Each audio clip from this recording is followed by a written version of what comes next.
Hi, welcome to Blogging Heads TV. You're watching Culturally Determined, and I'm your host, Aryeh Cohen-Wade.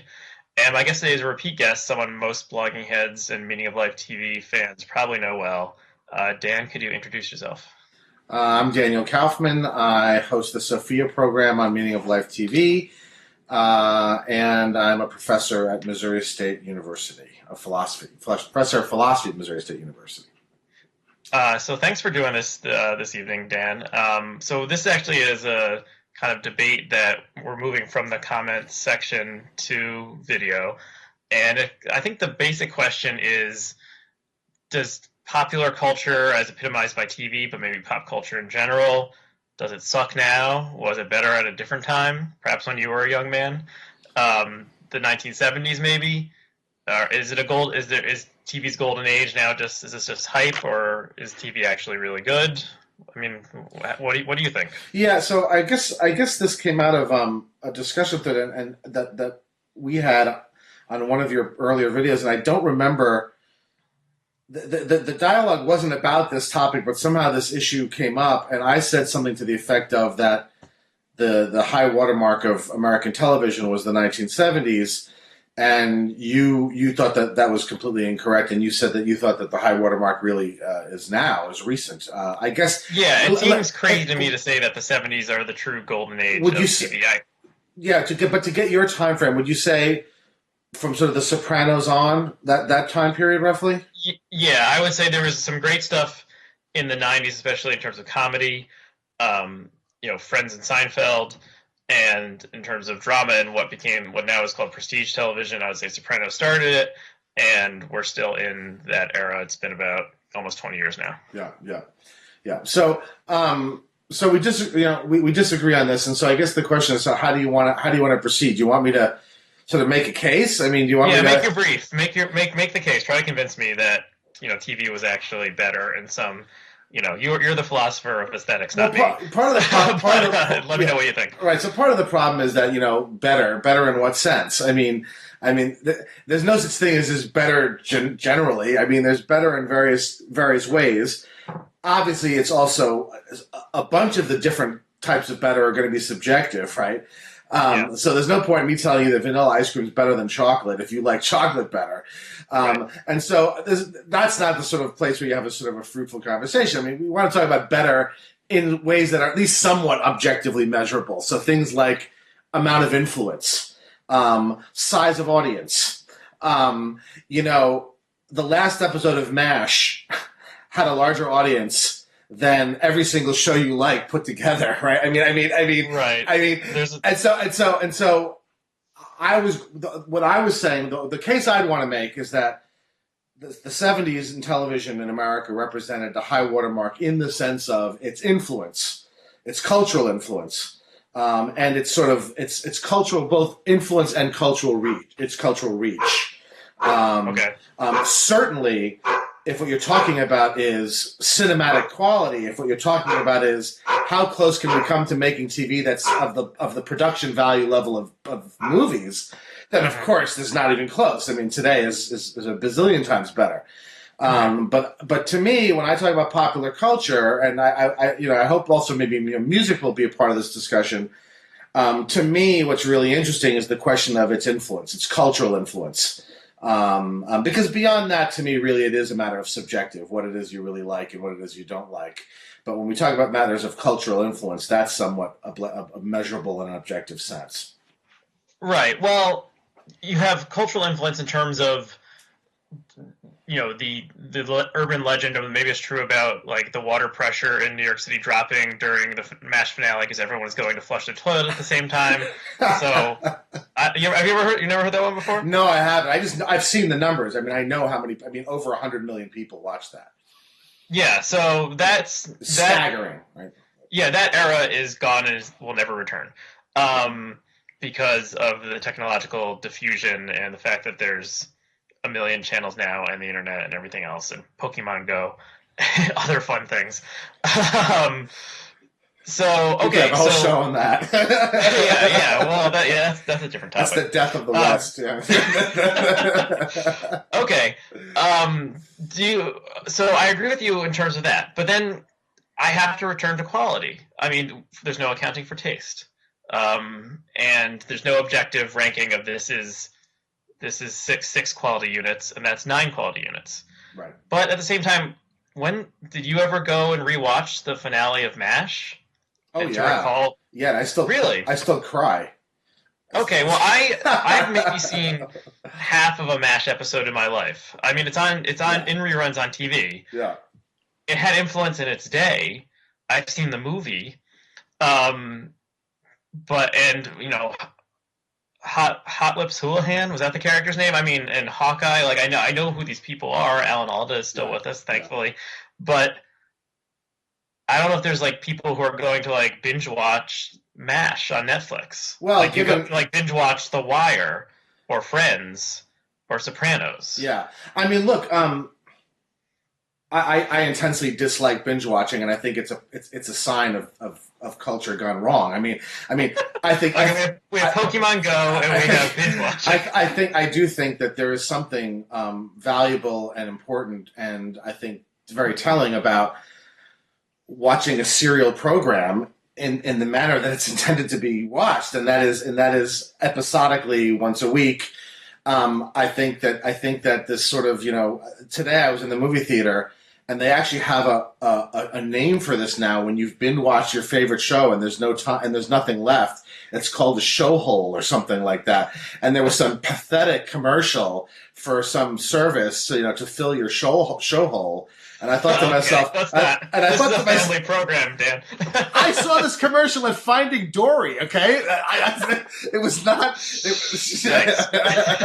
But okay, well, the thing watch technology has changed. That binge watching, you can binge watch The West Wing. Yeah. But you can also binge watch Kimmy Schmidt. Yeah. How to Make a Murderer. These are shows that are made for the streaming technology, and they encourage binge watching. They encourage, Arrested Development was almost ahead of the curve on this, and Arrested Development Season 4 was put on Netflix. So there's jokes in Arrested Development where you need to pause.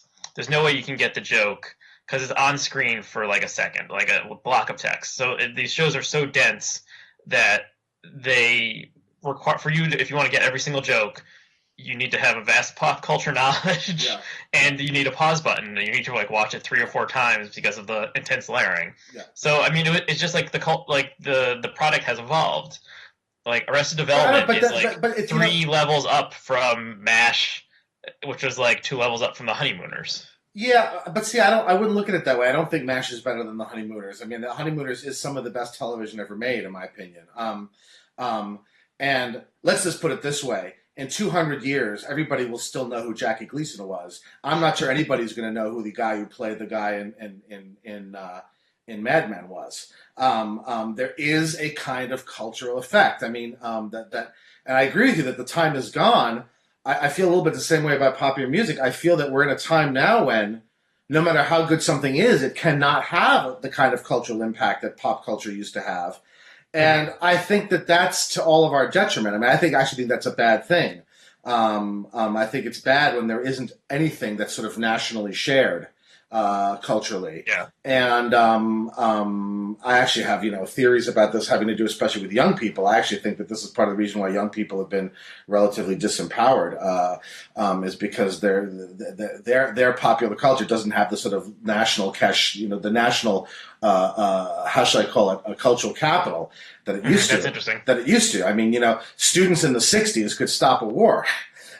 Students today, but not with rock and roll. Students today couldn't stop Jack, right? I mean, they just have no cultural capital at all, and part of the reason is because I think part of it has to do with this. I mean, I don't know that you would have had.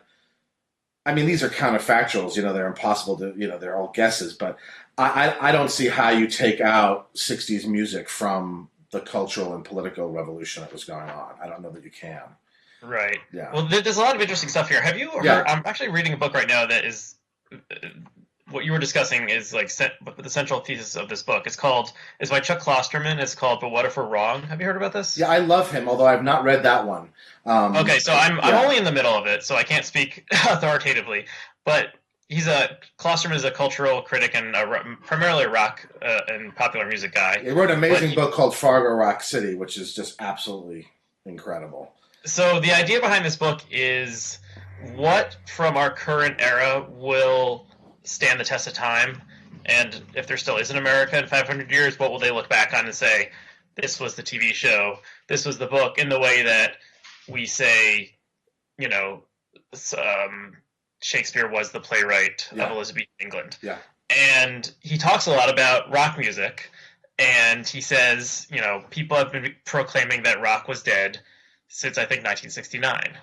So, and 1969 is maybe the best year in rock music. It's up for debate. Yeah.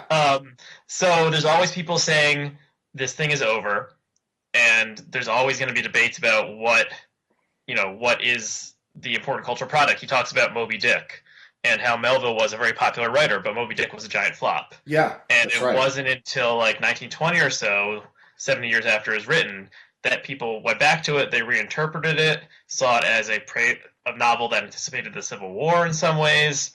Maybe that wasn't even there to begin with, but history kind of semi-randomly will pick something. It decides this cultural product explains this era. So I encourage everyone to check out, if you're interested by this topic, check out this book. But again, I'm in the middle of it right now, so I don't know what he really comes out with. I don't. What you said before, though, I'm not sure that. It's not cable. But just sticking with television for a minute, I don't think it's cable that did this. It's the internet that did this. I mean, look, even in the age, MTV belongs to the age of cable. Right. But MTV in its early, when it actually was MTV and didn't turn into whatever bizarre nightmare it is now, had enormous cultural influence, right? National and international cultural influence, generational cultural influence in the age of cable. So it's not just because we don't just have 3 channels anymore. Now we have 100. Well, we had 70 channels back then too. I mean, I don't think it's cable per se. It's something else. Maybe it's the internet. I think it's these things interact. So the internet is more fun than TV, because the internet encompasses TV. If you know how to do it, you can get any TV show you want downloaded to your computer, and then you can watch it for free. Not that we encourage this. And then you can talk to other people. You can look at pictures. You can listen to music. You have everything. All pop culture, if you know how to find it, is at your fingertips. Right. So the internet is better than TV. And TV is dying. But some of these legacy sites, HBO gets like $1 billion a year from all of its subscribers. That's how it can create really good TV shows like Game of Thrones and Veep and The Sopranos.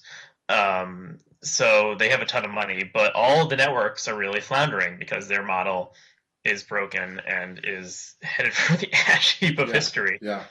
Yeah. Look, I mean, I think a formula like the internet is better than TV is a bit. I wouldn't agree with that. I mean, in the sense of I think it's partly not a equal comparison. I don't think that consuming entertainment and media in the way we do is better than the way we used to. I might agree with that. And I don't think so. For example, I don't think that consuming music in the way we consume it now is better than it used to be. And I think part of the reason why artists can't make it recording music is because of the way we consume music and the way that therefore we're sold music. I don't think it's better to listen to a giant mess of inchoate songs on some giant sprawling playlist than it is to listen to albums made by artists with a specific artistic vision and a certain surrounding ritual that goes with it. Okay, so taking the disc out of, my wife is a record collector. We have a record player. Yeah, and the cover take it off the shelf. Yeah. You look at it; it's very pretty. You take it out, the sleeve out. You remove it. You carefully place it, the stylus and everything. At the same time, if you want to download an album, you can get any album in the world for $10 right now. Yeah, that's true. So it's not like, oh my God, the record store doesn't want to.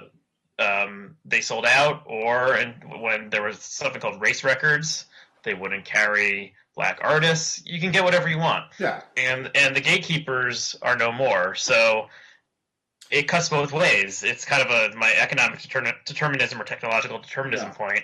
Anyone, if you're good now, you have a shot, and you won't have to deal with the prejudices of the recording executives, in New York City or whatever. You can put your stuff online, and if it finds an audience, then that's all to the good. Right, but you'll never have any sort of real big national effect the way that artists used to be able to, and That's true. and including artists that came out from relative obscurity. I mean, look, in the '70s in the music industry was the time before the music companies got bought out by these giant media conglomerates, and you could get very, very far out bands that would be able to get record contracts and bands like King Crimson or Gentle Giant or were on major labels.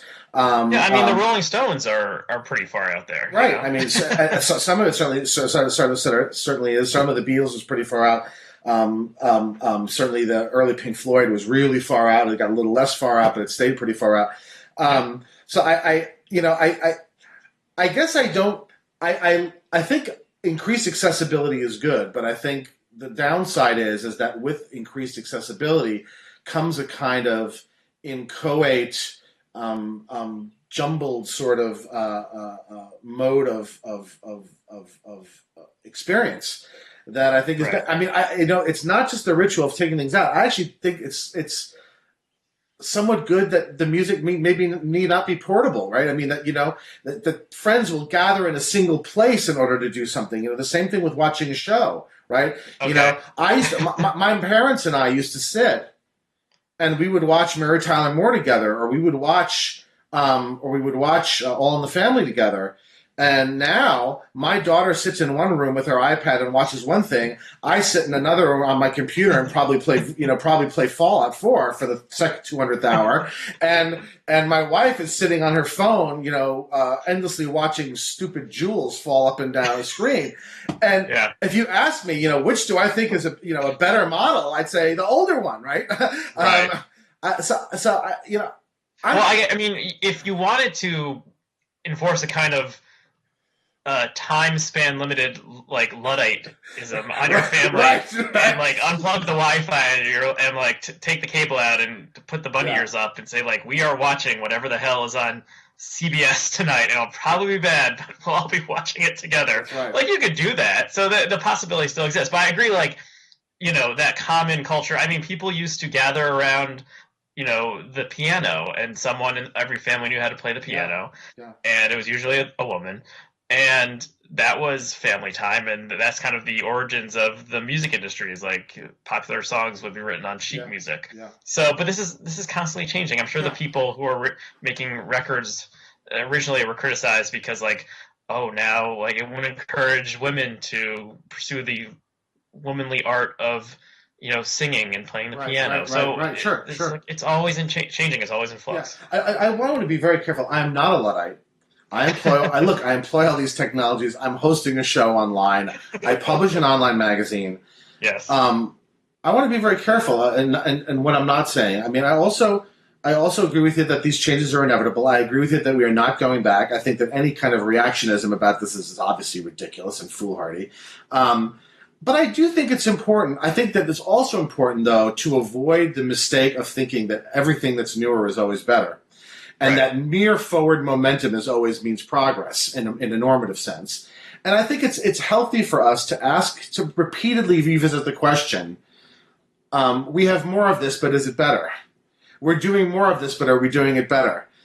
What have we lost? Because one of the things that even though you can't go back, you may find a new way within the new models to maybe recapture some of the things that you'd lost without having to go back to the old models. It's funny when we were talking, something struck me that and it's again the 70s, funnily enough. I'll give you another example where I think you would say today that things are better, but the overall thing is not better. So tennis players today are much better than tennis players in the 70s. I mean, someone like Federer or Djokovic, I mean, is just crushingly better than the greatest champions of the 70s. But tennis was way better in the 70s than it is now. It had way more cultural capital. You will never see a documentary about tennis that doesn't refer to the 70s as the greatest era of tennis. And part of it is that tennis doesn't necessarily benefit from the players being the absolute best players. Part of what it benefits is from the players having contrasting styles. Part of what it benefits is from the players having different kinds of strategies and tactics. But now the players, now it's basically a conditioning and technology battle. And so you just simply don't get matches like Borg versus, you don't get rivalries like Borg versus McEnroe or Connors versus McEnroe or Borg. They almost had like a love triangle going on. Partly because the athleticism now is so advanced, the technology is so advanced that no matter what you do, you're just going to wind up bashing the ball back and forth at each other as hard as possible. Almost everything I know about the history of tennis comes from essays by David Foster Wallace, someone you are not enamored of. But actually, you mentioned it before, that his nonfiction about tennis, he was a nationally ranked junior tennis player, and his nonfiction about tennis is fascinating. He talks about the power baseline is the term he uses for the change in tennis. Anyway, I recommend. He also wrote a piece about Federer, one of the last profiles he wrote. And the game is less popular. I mean, it just does not have. It just let's put it this way: the entire nation was wondering whether Jimmy and Chrissy were going to get married, right? Or whether nobody's wondering whether the nation's not wondering whether Roger is going to marry. It just doesn't have that kind of cultural plus. Okay. So everything. Maybe this is a way of thinking about this. Everything has its own golden age. We were both comic book fans. There was something that the golden age of comics, which was kind of like when Captain America and Batman and Superman were created. There's a golden age of television. Maybe it's now. Maybe it's the 1970s. A golden age of tennis. There was like Babe Ruth and Lou Gehrig played on the same team. So there's always like, which is amazing, right? I mean, think about that. DiMaggio came up not that long after. There's always a peak for anything, but sometimes it's in the past. It's not, and then you can kind of identify it. If it's in the present, it's just like really popular. I mean, maybe this is the golden age of hip hop musicals because of Hamilton, and then maybe it's in the future. I mean, this is not. You and I talking to each other is not the golden age of online video. Like, we're just two schlubs. But hey, give it 15 years, and I'm sure there'll be lots of innovations in the form. Like, Blogging Heads is one of the originals of online video. So it's more like the dead ball era of baseball or something. Let me ask you, but apologies to Bob Wright. But all joking aside, let me ask you seriously on this. I mean, maybe part of what I'm wondering is, can you have golden ages anymore when both distribution and consumption are as diffuse as they are now? In other words, I'm wondering. I guess part of what I'm wondering is whether you can have any more golden ages in any medium or form of entertainment, precisely because of the so highly individualized, a la carte sort of nature of both the distribution and consumption of popular culture products now.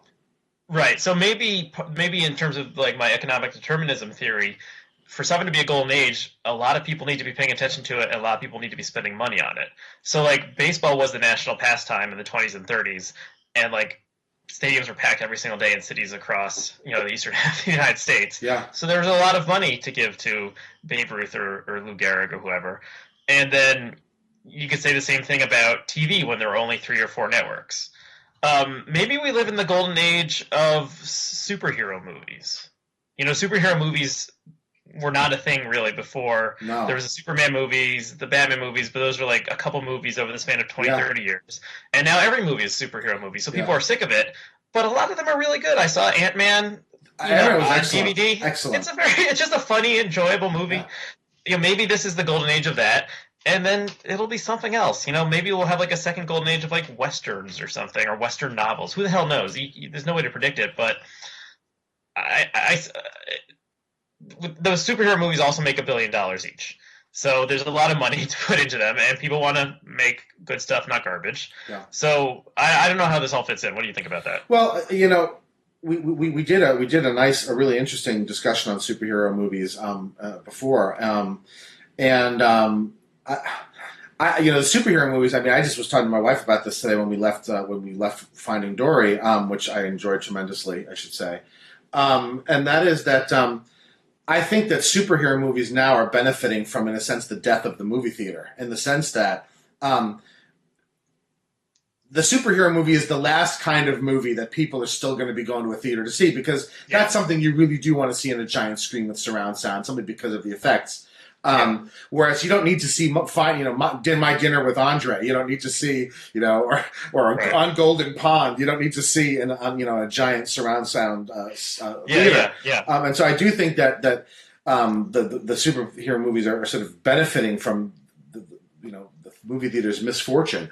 I guess that to a certain extent, I guess I lament the decreased cultural influence that pop culture has, because I think to a great extent, Well, just a certain type of pop culture. Because it was a good influence to a large degree. I mean, I think it was a good thing that television could positively affect the women's movement, that it could positively affect race relations, that it could positively, in a very clever way, sort of criticize a war.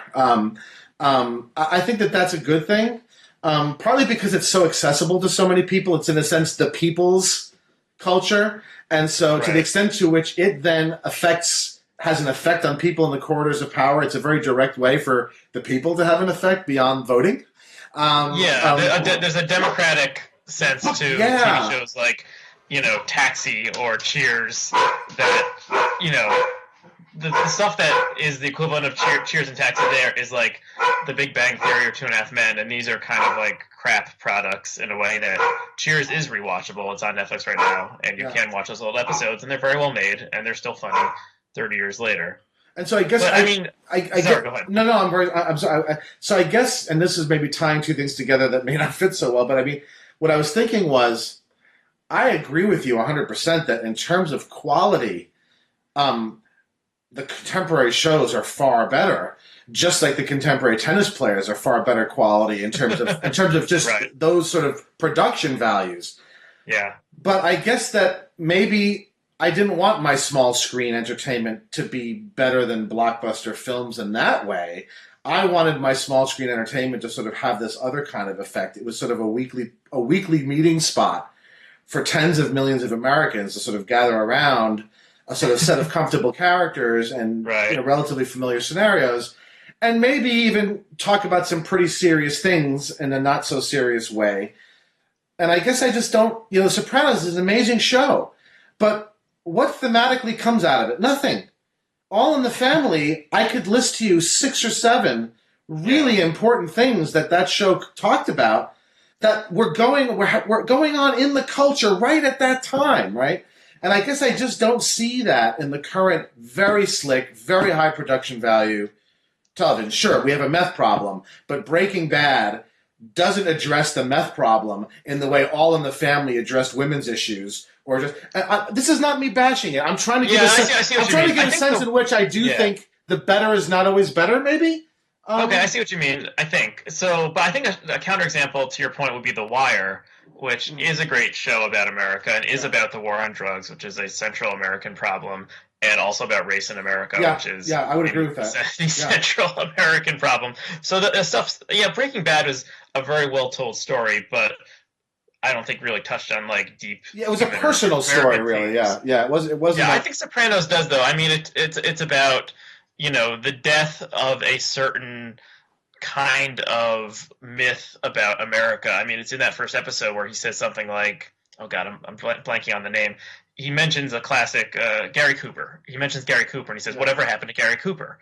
Tony Soprano is the original anti-hero on prestige television. So I think there is a lot there. I grew up in Essex County, New Jersey, as did Tony Soprano. So I somewhat with you recognize things in there. yeah, I'm not Italian American, but there's some deep truths about Essex County, New Jersey in that show. We're probably I think we need to have a shorter episode than usual this time. I mean, so I mentioned The Wire. What do you think is out there now that does kind of capture this zeitgeist in some ways, or do you think there's nothing? I mean,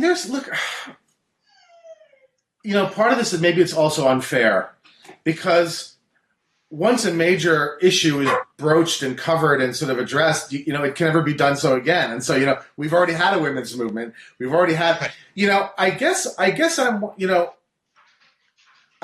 wondering, maybe Modern Family does this a little bit, but I guess I'm thinking that maybe the thing you'd expect is an LGBT version of the Mary Tyler Moore Show or of the Cosby Show in terms of the role they played in terms of breaking at marginalized communities into very mainstream.